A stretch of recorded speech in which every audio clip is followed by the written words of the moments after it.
On vit dans une société obsédée par la productivité. Tout doit être terminé, validé, bouclé. Et si, au contraire, l'inachèvement n'était pas un échec, mais une sagesse, une force créative? Le mythe de la performance totale. Notre culture adore le done. Les to-do list cochées, les projets finalisés, les objectifs atteints. Pourtant, la nature ne fonctionne pas comme ça. Elle préfère les cycles aux lignes droites. Les forêts poussent sans plan. Les rivières serpentent sans destination précise. Les vertus cachées de l'inachèvement. D'abord, la créativité. Un projet inachevé reste vivant.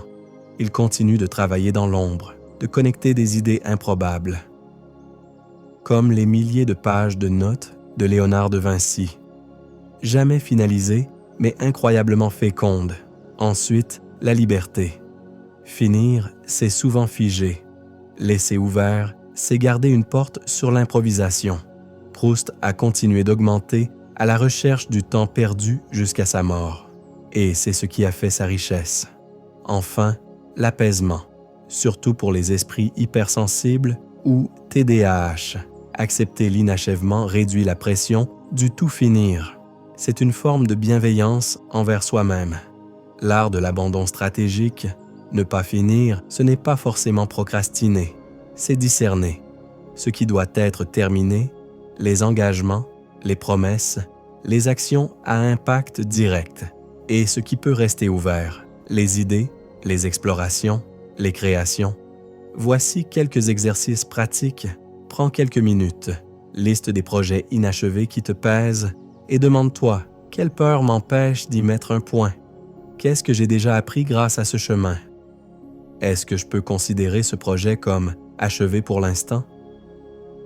L'inachèvement célébré.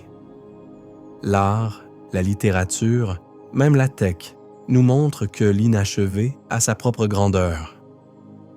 Bruegel et sa tour de Babel, un chantier éternel. Gmail, resté en version bêta pendant des années.